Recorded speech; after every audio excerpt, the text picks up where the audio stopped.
La idea de esta pequeña charla virtual es poner de manifiesto cómo la Dirección General Marítima, con una serie de capacidades con las que cuenta, puede contribuir a establecer eh, algunas formas de conservación o de recuperación en algunos sitios arqueológicos costeros, especialmente en los litorales Caribe y Pacífico y por supuesto en la zona insular. Estos son los temas y empecemos con la realidad.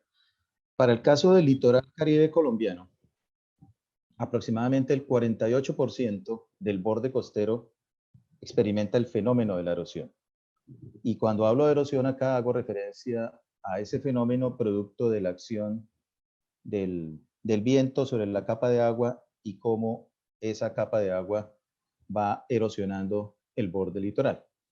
Y el 33% se puede considerar estable. Entonces, ese fenómeno de erosión costera, por supuesto, afecta sustancialmente la preservación de los sitios con importancia arqueológica. El concepto de erosión costera, por supuesto que tiene relación con unos procesos naturales. Ya varios de las personas que han intervenido anteriormente lo han mencionado de una u otra manera.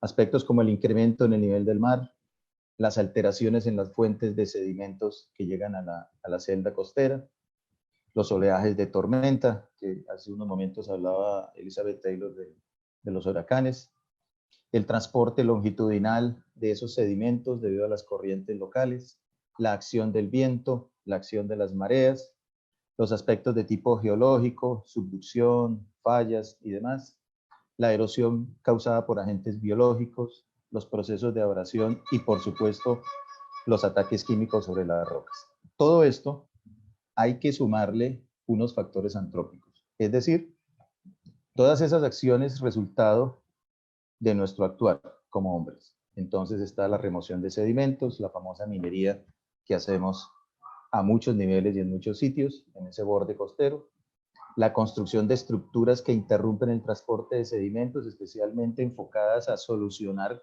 problemas eminentemente locales, puntuales. Yo tengo un problema de erosión en mi predio costero, yo quiero solucionarlo, yo construyo una barrera de tantos metros de longitud por tantos metros de ancho, soluciono mi problema, pero le estoy incrementando el problema a mis vecinos aguas abajo.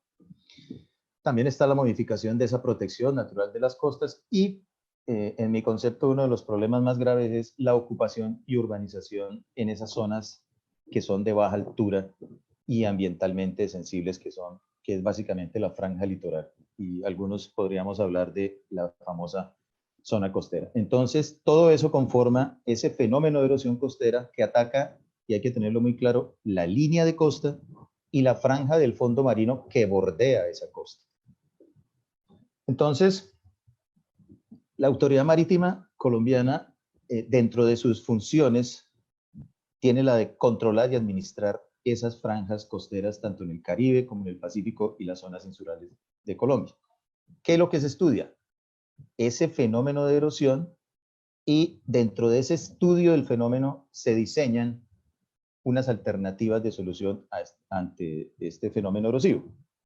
Y aquí quiero hacer una aclaración. Cuando hablo de alternativas de solución, no me estoy refiriendo solamente a obras duras, piedra, roca, cemento, varilla.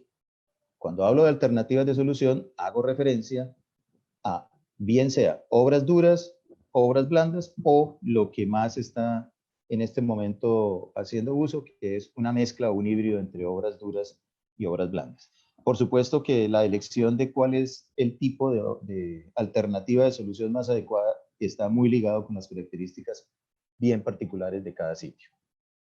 Entonces, ya relacionando este fenómeno, este estudio del fenómeno de la erosión costera con los bienes de interés cultural, pues si nosotros tenemos la capacidad de evaluar y diagnosticar qué le está pasando al borde costero, si acreciona o erosiona, por supuesto me va a permitir cuantificar y espacializar esos cambios en la línea de costa y por supuesto el impacto en los bienes de interés cultural que están localizados sobre la línea de costa o muy cercanos a esa línea de costa. En términos gruesos, el fenómeno de la erosión y ese diseño de alternativas de solución se estudia en tres grandes etapas. La primera es el conocimiento, es decir, hay que adquirir datos, hay que hacer levantamientos de línea de costa, hacer análisis multitemporales hacia años atrás de cómo ha sido la evolución de la línea de costa, cómo han sido las tendencias de erosión, de acreción, calcular las tasas de erosión. Ese conocimiento es la base para entender por qué se está presentando ese fenómeno de erosión en determinados sitios de interés. Y ya teniendo el conocimiento y teniendo el entendimiento, se proponen esas soluciones justificadas. Ahora bien, ¿por qué hablo yo de estos tres grandes o de estas tres grandes etapas? Porque esas tres grandes etapas las desarrolla la Autoridad Marítima, repito, en cumplimiento de su función y misión como Autoridad Marítima. Hay que recordar que nosotros tenemos la función de controlar y administrar esos terrenos que están sobre el borde litoral. Entonces, como les mencionaba hace unos momentos, muchas de las cosas y de las consecuencias de ese fenómeno erosivo pues son, digámoslo así, aceleradas por fenómenos naturales. En la figura de la izquierda está Punta Arboletes, en el departamento de Córdoba, y la línea roja es la línea de costa que se identificó para el año 2008. Como pueden ver, se perdió totalmente lo que anteriormente se conocía como Punta Arboletes. Todo parece indicar que esto fue debido a un proceso natural, casi que con nula o poca intervención antrópica, y se trató de estimar una tasa de retroceso en ese sitio de 18.6 metros por año. Desconozco si en este sitio se presentaban algunos objetos de interés arqueológico, pero lo traigo a colación porque es bien interesante. Aquí estamos perdiendo casi 2 kilómetros de continente. Por supuesto, si aquí hubieran estado algunas obras o algunos elementos de interés arqueológico, pues casi que los habríamos perdido por completo. Pero eso no solamente pasa en estas zonas en donde aparentemente no hay presencia de bienes de interés arqueológico. La imagen de la derecha es una fotografía tomada desde la famosa isla de Isla Draga, en Cartagena, y lo que ustedes ven al fondo es el fuerte San José. Lo que está sucediendo ahora es que este fuerte se está inundando y este pedazo de la isla, aquí donde ustedes ven a nuestro funcionario, este talud se está cayendo. Y digamos que aquí la afectación no es tanto a un bien de interés arqueológico, sino a un bien de interés de la nación, porque aquí está ubicada la torre que controla el tráfico marítimo que entra y sale de la ciudad de Cartagena, porque por acá está el canal de acceso de los buques. Entonces, fíjense que ese proceso erosivo se presenta también en sitios en donde tenemos presencia de elementos de interés arqueológico. Entonces, como les mencionaba hace unos momentos, es muy común ver imágenes como estas de la izquierda. Esto es en el municipio de Ciénaga, por ejemplo, en donde es clara la acción del oleaje. Fíjense que aquí ya está prácticamente arrancando, perdón, las raíces de las palmas, pero nosotros, los hombres, seguimos construyendo kioscos, paredillas, casas, bodegas, cerca a ese borde. Aquí en la derecha, esto es en la población de La Rada, en Córdoba, que la situación es bastante crítica. Creo que ya declararon calamidad pública. Pues miren este tipo de cosas. Esta construcción totalmente abandonada por obvias razones.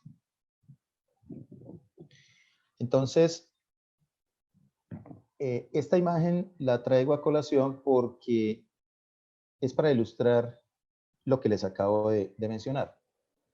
Nosotros tenemos en este momento esta información que fue suministrada, si mal no estoy, por el Ministerio de Cultura, en donde está la localización sobre el borde costero de Cartagena de Indias de algunos de los elementos de interés cultural. Entonces están albercas, aljibes, baterías, castillos, cordones amurallados, escolleras, fuertes, hornos, pozos, ruinas y algunos vestigios. Entonces, si ustedes observan, casi todos están localizados en el borde litoral. Y la idea es ver cómo es la dinámica de la línea de costa en este sector y cómo me ha afectado acá. Porque tengo entendido que si la línea de costa acreciona, es decir, le gana terreno al mar, por así decirlo, básicamente, por ejemplo, estos tres hornos casi que estarían recubiertos por arena o casi que la línea de costa estaría por acá.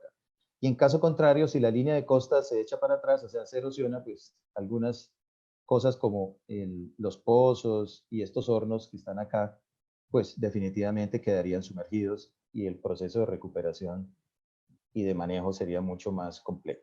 Entonces, esta es una imagen que me gusta mucho porque ilustra precisamente por qué es útil ese estudio de la erosión. Ahora, no se trata solamente de estudiar la erosión por estudiarla, por mero interés científico. Se trata de estudiar esa erosión como parte de la solución de un problema más complejo, que es, por un lado, la estabilidad de ese borde costero, porque aquí tenemos infraestructura física, tenemos poblaciones y fuera de eso tenemos bienes de interés cultural. Entonces, no es estudiarla per se ni por mero interés científico, sino porque tenemos unos intereses, unas finalidades que nos hacen abordar esta temática de cómo estudiar adecuadamente el tema de la erosión costera.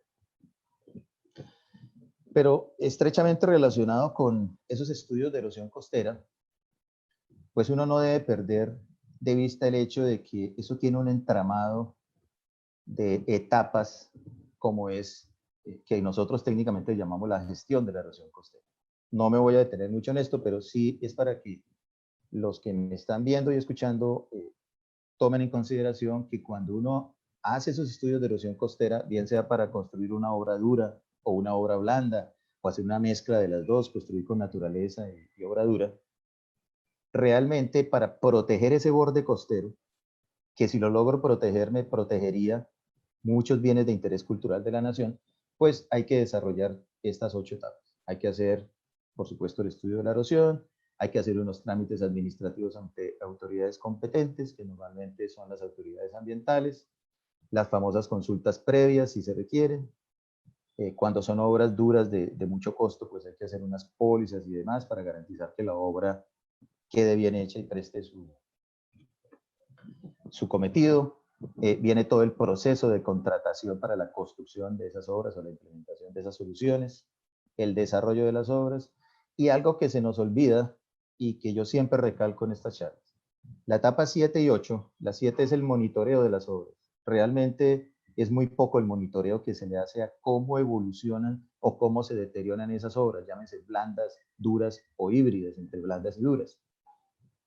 Y el mantenimiento que hay que hacer.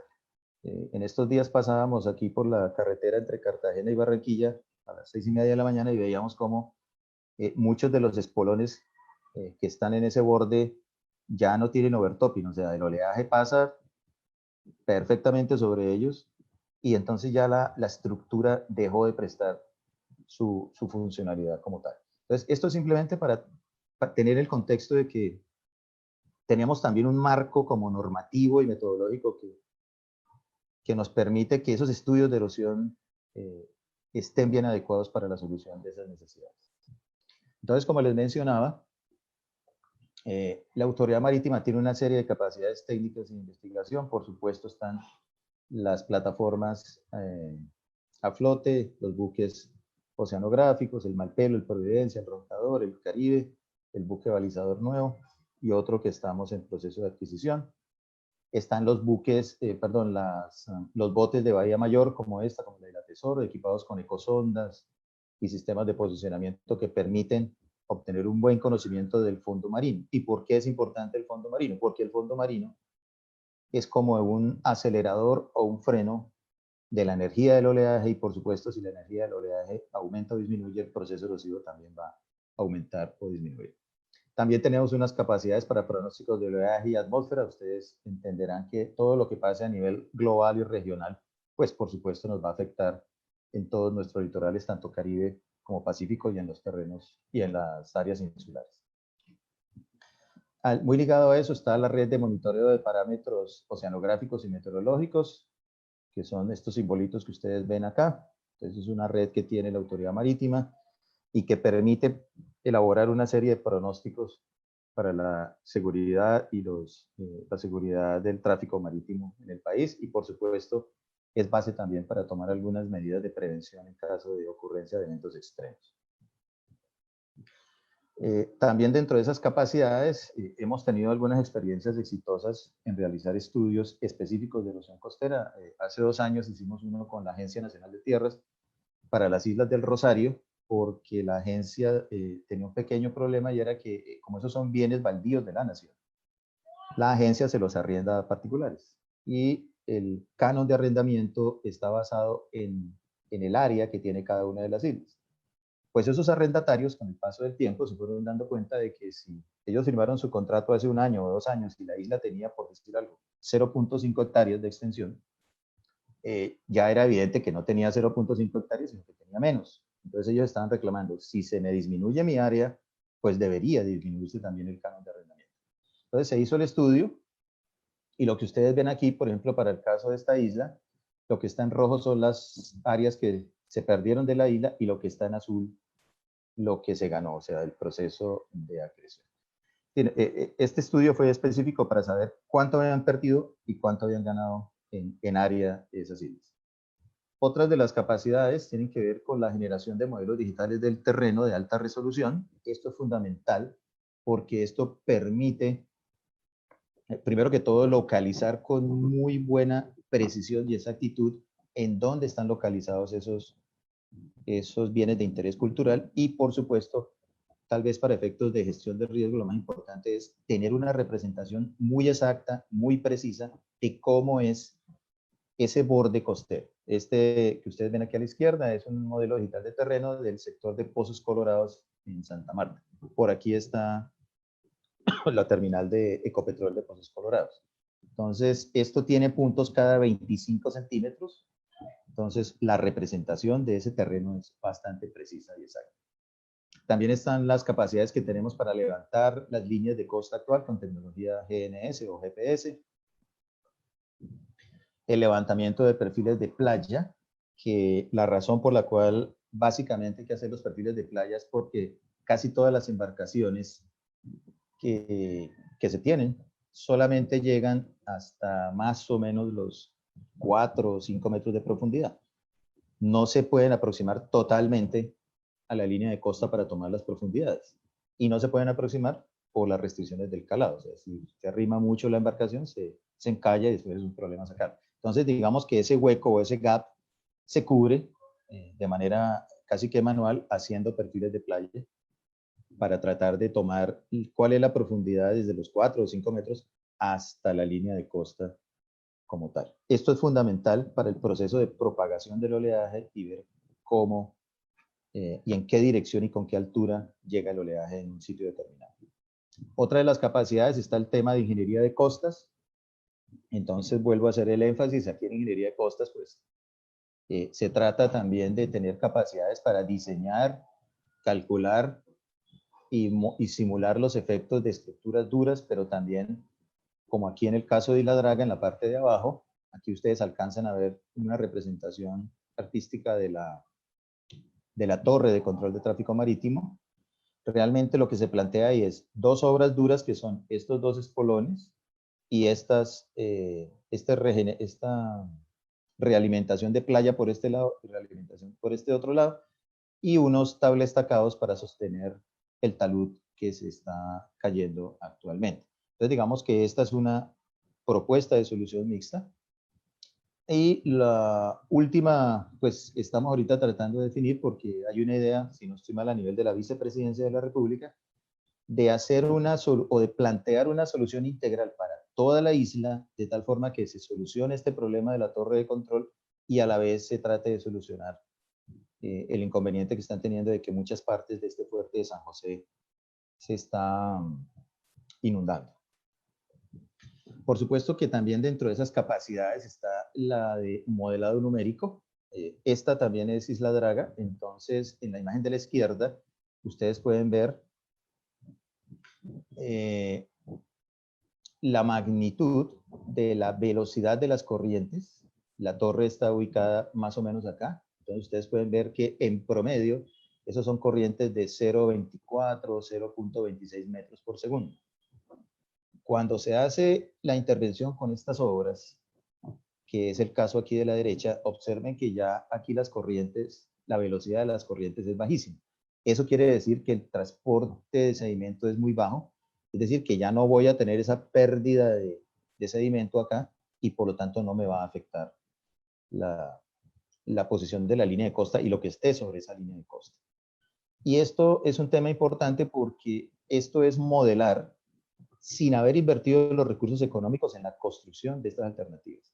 Si aquí el resultado hubiera sido que no son de color blanco, sino de color morado o violeta, pues definitivamente la conclusión es que estas dos estructuras y las dos regeneraciones de playa no son la solución adecuada para este tipo de problema. Entonces, esto es ventajoso porque no hemos gastado, no hemos invertido todavía en construir esto y ya sabemos de antemano si vamos a obtener un buen resultado o no lo vamos a obtener. En términos metodológicos, esos estudios de esa evaluación de los procesos de erosión costera tiene 6 grandes etapas, que no me voy a detener mucho en eso. Por supuesto, es una caracterización y diagnóstico de qué está pasando en términos de erosión. Normalmente se establecen los sitios críticos, porque, por ejemplo, en Providencia o en San Andrés o en La Guajira, no todo el borde de esos sitios tiene erosión. Entonces, habrán algunos sitios que son más críticos porque tienen vocación turística o porque tienen infraestructura física y social importante o porque hay muchas comunidades asentadas sobre ese borde. Entonces, hay que priorizar los sectores sobre los que se va a actuar. Se modelan esas alternativas de solución. Vuelvo, insisto, si son obras duras, blandas o el sistema híbrido, que es el que más está utilizando, y se modela cuáles serían los efectos locales y regionales para poder ver si esas soluciones sí son adecuadas. Entonces, obviamente, estas 6 etapas metodológicas están enfocadas a solucionar desde el punto de vista de ingeniería y de oceanografía el fenómeno de la erosión. Pero recordemos, cuando yo logro estabilizar mi borde costero, estoy también preservando muchos de esos elementos de interés cultural que están localizados sobre ese borde costero. Entonces, no es estabilizar el borde costero de cualquier manera para poder preservar mis bienes de interés cultural. La propuesta que tenemos es estabilizar el borde litoral con una metodología clara y sustentada, pero que a la vez no me genere más problemas. O sea, no queremos, o sea, la idea no es generar un problema adicional porque voy a preservar unos bienes de interés cultural. La idea es preservar los bienes de interés cultural a través de la estabilización de ese borde costero, pero de tal forma que esa estabilización sea integral, es decir, sea amigable tanto con aguas arriba como con aguas abajo. Eso es, digamos, el mensaje de fondo. Metodológicamente, ya para el tema de esto, este es un ejemplo hipotético que yo he tratado de mostrar acá. Supongamos, esto es Isla Draga, supongamos que aquí tenemos esta clase de bienes de interés, tenemos baterías, hornos, escolleras, albercas y demás. Y las líneas que ustedes ven en diferentes colores corresponden a los movimientos que ha tenido o la posición de la línea de costa, la primera en el año 62, otra en el año 74, otra en 2005, otra en 2009, otra en 2011 y una que se levantó directamente en terreno en el año 2012. Entonces, fíjense, la isla ha tenido una dinámica bastante marcada en estos dos extremos. ¿Y qué pasa si aquí hubiéramos tenido algunos bienes de interés? Pues aquí estarían ya sumergidos y en este caso pues estarían ya casi que tapados por el sedimento. Entonces es para mostrar gráficamente cómo es la importancia de ese movimiento de la línea de costa en términos de preservar esos sitios con bienes de interés cultural. Entonces, técnicamente se establecerían tasas anuales de erosión y acreción en esos sitios en donde sabemos que hay presencia de bienes de interés cálculo de cuánta área se erosionó y cuánta área se acrecionó. Y por supuesto, tal vez lo más importante es que esta información de tasas anuales y cálculo de áreas erosionadas y acrecionadas va a ser un insumo o un soporte técnico para la gestión de esos bienes de interés cultural sobre el borde costero. Entonces, ese es, digamos, el principal aporte que la Autoridad Marítima Colombiana ha identificado en términos de cómo con estas capacidades podemos contribuir a esa preservación del borde, con una de las capacidades que tenemos. Esto es el tema de los productos, que no me voy a detener mucho en esto, pero digamos que es toda la gama de productos que se entregan para tratar de estabilizar el borde costero de una manera técnica y también técnica y científicamente justificada. Por supuesto, si se hace esto y hay presencia de bienes arqueológicos, pues estaríamos contribuyendo a un adecuado manejo de esos bienes de interés cultural. Eso es todo lo que tenía para compartir con ustedes. No sé si tienen alguna inquietud, alguno de los que me escuchan. Muchísimas gracias.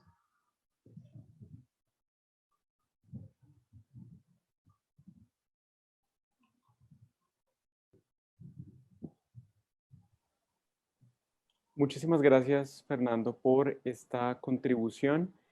Y la última conferencia de la jornada se titula Clima y Patrimonio, a cargo de Claudia Urbano, investigadora del Centro de Investigaciones Oceanográficas e Hidrográficas del Caribe en el área de oceanografía operacional.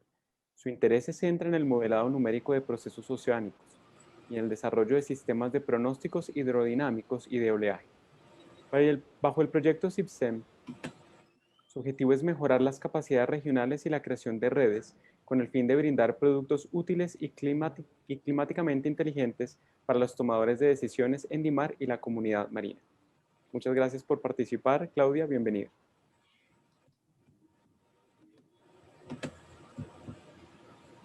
Qué pena. Muchas gracias. Sí, ya tengo.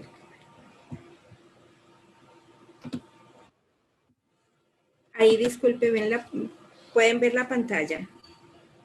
Sí, correcto.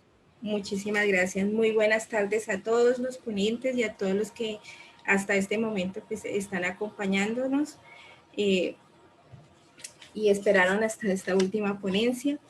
Espero pues lograr poder contribuir a estas jornadas que desde las diferentes aristas del conocimiento pues buscan una adecuada gestión de los bienes de interés cultural ante el cambio climático en Colombia. Bueno, para este fin he preparado una agenda donde de manera muy general y breve pues intentaré como contextualizar el cambio climático a nivel global, en algún caso para Cartagena, cuál es el impacto que tienen los ciclones tropicales y de pronto revisar algunas de las capacidades con las que cuenta DIMAR para ayudar a gestionar este tipo de eventos. Bueno, como ya lo han manifestado pues en diferentes charlas, el cambio climático no es una inquietud local, sino que viene desde un movimiento global que ha visto el peligro ante el modelo climático cada vez más extremo, donde realmente pues se busca proteger los valores patrimoniales que son irreemplazables, ¿no? Como los que podemos ver aquí en la lámina. Y digamos que desde el campo oceanográfico, que es donde mi área de trabajo, pues hemos logrado identificar pues varios de los factores que afectan pues todo este tipo, sea de estructuras o de lugares que hacen parte de los bienes de interés cultural. Pero estos factores que nosotros ya, digamos, tenemos identificados como el nivel del mar, el oleaje, los vientos, la precipitación, pues han existido desde siempre, ¿sí? Entonces, ¿cuál es nuestra preocupación actual? Es cómo estos factores se han ido modificando a niveles más extremos, que es lo que conocemos nosotros como cambio climático. Entonces, ¿cómo estamos frente al cambio climático? Pues hasta ahora los escenarios que nosotros hemos visto, pues ninguno ha sido el más alentador. Pues de acuerdo con FUS, en 2014, pues nosotros dentro del estimado de las trayectorias de concentración representativas, pues estábamos hacia el peor escenario, que es la línea roja, un RCP de 8.5. Y digamos que en datos un poco más actualizados, pues nuestro panorama tampoco pues ha mejorado, ¿sí? Estábamos, digamos que dentro de la línea aquí gris, estamos entre el escenario donde no se aplica ninguna política o se logra aplicar alguna política como el Acuerdo de París. Entonces estábamos ahí en el intermedio todavía, ¿sí? Pero ¿qué nos interesa a nosotros? Pues saber cuál es el impacto real del cambio climático en la región. Y digamos, dentro de muchos de los estudios que se logra o que logramos revisar, hay varios aspectos que se van a ver afectados por el cambio climático. Y entonces, entre esos está, pues, reducción en la pesca, reducción en las especies, reducción de caudales de los ríos, desaparición de los nevados, y algo que es muy importante y que, digamos, que en la memoria reciente tenemos es el incremento del impacto de los huracanes en el Caribe, que es algo que hablaremos un poquito más despacio en las siguientes láminas. Entonces, bueno, digamos que ¿para qué hacemos esto? ¿Sí? Dentro de lo que nosotros entendemos como cambio climático, pues es importante entender que el cambio climático no es algo futuro, sino que se está modificando el clima presente. Entonces, ¿qué necesitamos hacer? Pues hacer mucho más investigación en los efectos que tiene el cambio climático en Colombia para los diferentes parámetros oceanoatmosféricos, pero con información de alta resolución para poder hacer caracterización de las zonas, ¿sí? Además de incluir otros factores como los tsunamis y los huracanes que también nos permitan evaluar la amenaza de manera general. Y bueno, bajo este escenario, nosotros dentro de DIMAR ha realizado diferentes trabajos que permiten evaluar este cambio climático en zonas como Cartagena y bajo el interés que, digamos, que ha sido en este seminario, que son los bienes de interés cultural. Este es un mapa que nos permite ver con un aumento de 1 metro, que es el IPC a 100 años, ¿qué pasaría con los bienes de interés cultural? Y si nosotros observamos, pues la mayoría están dentro de todas las zonas donde empezaría o estarían en inundación y en grave peligro, pues por las condiciones que puedan estar bajo este escenario. Entonces, dentro de los factores, además del nivel del mar, que sabemos que va a afectar y que puede tener un impacto dentro de los bienes de interés cultural, pues también tenemos los ciclones tropicales, que como les decía anteriormente, pues es parte de nuestra memoria reciente, y dentro de las funciones de DIMAR, pues hacemos parte del área de conocimiento a partir de la ley 1523 del 2012. Entonces, en esta perspectiva, pues, ¿qué es importante? Entender los procesos que están ocurriendo actualmente. Dentro del último huracán que nosotros tenemos como de los que más ha vulnerado o que más ha tenido repercusiones dentro de la población, que es el Iota, tiene una característica que ha sido la característica que se han generado en los últimos eventos, y es que estos eventos tienen una intensificación rápida. ¿Qué es una intensificación rápida? Que aumentan el número de nudos, el viento aumenta en menos de 24 horas, 30 nudos. Y eso lo alcanzamos a ver acá, pasamos en menos de 24 horas de categoría 1 a categoría 2. ¿Sí? Y en este sentido, pues, ¿qué es importante? Nosotros tenemos que evaluar a nivel general qué está pasando, qué es lo que está ocurriendo con todo este tipo de procesos que nosotros no estamos logrando ver con el clima presente. Y este es un estudio que se hizo en la Universidad de Colorado, donde evaluaron la energía, ¿sí? A nivel energético, estos procesos, y se dieron cuenta en un promedio de 30 años que nosotros en un año, que fue el 2020, superamos ese promedio, ¿sí? E incluso pasaron cosas inusuales que no se esperaban dentro del promedio que tenemos de los 30 años de eventos, que es que hubieran eventos energéticos en octubre y en noviembre, donde se supone que tenemos temperaturas de agua más fría.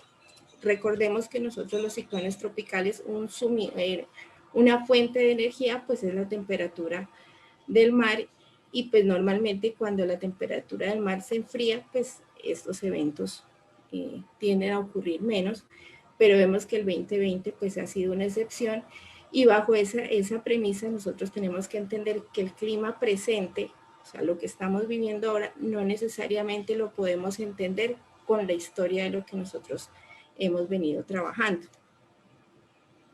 Y esto pues es súper importante porque vamos a ver en este caso el huracán Patricia.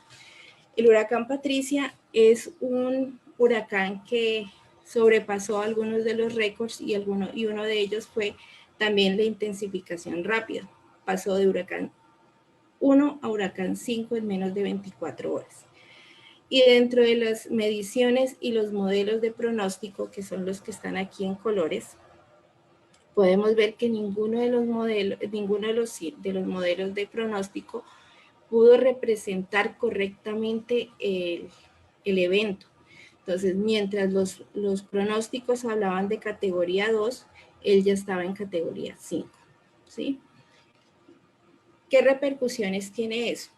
Que en el momento que el tomador de decisiones ve el sistema de pronóstico y no ve que vaya a tener, digamos, una intensificación y vaya a tener una categoría muy alta, pues simplemente pues no evacúa poblaciones, no toma las precauciones necesarias con la comunidad. Y en este caso, pues lógicamente el evento superó todos los pronósticos, y en su momento, pues no fue, no fue contenido con todas las precauciones necesarias. ¿Qué estamos diciendo entonces aquí? Que los procesos que nosotros estamos los procesos que estamos ahorita viviendo no están contenidos o no están dentro de los procesos medios que nosotros manejamos, y que tenemos que empezar a ver estos procesos dentro del clima futuro. ¿Y por qué razón? Muchas de las razones es que nuestra ventana de tiempo es muy pequeña, y la cantidad de eventos con los que podemos analizar y digamos que extrapolar hacia el futuro, pues es muy corto, ¿sí? Nosotros estamos hablando que en el Pacífico podemos tener unos 57 eventos en 30 años y en el Atlántico 31. Digamos que en términos para la investigación, pues en probabilidad, pues es una muestra muy pequeña. Entonces tenemos que empezar a adaptarnos y buscar las maneras de poder entender este clima futuro, que ya es parte de nuestro clima presente, con nuevas técnicas donde podamos mejorar este tipo de pronósticos. Y esto es algo súper importante porque dentro de lo que nosotros siempre hemos hablado del cambio climático y de todos sus impactos, en la parte de ciclones tropicales, no necesariamente es que vayan a haber más eventos, ¿sí? Sino que de pronto el impacto de los eventos vaya a ser un poco más fuerte. Entonces, tenemos aquí en esta línea lo que es el huracán Patricia. Esta es una gráfica de periodo de retorno, ¿sí? Para el Atlántico. Y vemos que el huracán Patricia, que más o menos superó los 180 nudos, En clima presente, que es esta franja que es como moradita, ¿sí? Estaríamos hablando que tiene un periodo de retorno de 100 años. O sea que un evento como el huracán Patricia se esperaría que suceda cada 100 años. Pero si nosotros estamos diciendo que este clima presente ya no cuenta como presente, sino que estamos yendo hacia el clima futuro, pues ese mismo evento que ya pasó, estaríamos esperando que se repitiera a los 8 años, teniendo en cuenta escenarios de cambio futuro. Entonces, eso, digamos, cambia mucho de las expectativas, de los trabajos, de lo que nosotros realizamos diariamente y a empezar a reevaluar cómo manejamos, digamos, estos nuevos trabajos basados más que en el clima presente, en escenarios de cambio climático. Y digamos que en esa dinámica, pues en DIMAR hemos ido trabajando, en este caso con el área de San Andrés y Providencia, utilizando nuevas técnicas, que es utilizando huracanes sintéticos, que nos permite tener una mayor cantidad de eventos, de tal manera que nosotros podamos evaluar la amenaza en términos de probabilidad con una muestra más grande, ¿sí? Y digamos que en ese sentido, pues ya poder tener como datos más concisos sobre inundación en estas zonas tan vulnerables. Este es un trabajo que apenas ha empezado y en este caso solamente se evaluó en clima presente, pero que estamos próximos a empezar a trabajar en la parte de cambio climático, o sea, evaluar esto mismo, pero en escenarios de cambio futuro, de clima futuro. Y dentro pues de todas nuestras funciones en DIMAR, pues se han generado herramientas que están, digamos, de servicio al público para poder, digamos, dar como esos mecanismos a los tomadores de decisiones que puedan, digamos, evaluar en momentos o en diferentes procesos o eventos extremos cómo estarían las condiciones climáticas en las diferentes costas colombianas, tanto en el Pacífico como en el Caribe. Y digamos que dentro de la parte de huracanes, pues sería parte de un nuevo producto que estaríamos anexando dentro de todo este sistema que nosotros ya contamos para generar pronósticos a nivel regional y a nivel local. Muchas gracias por su atención.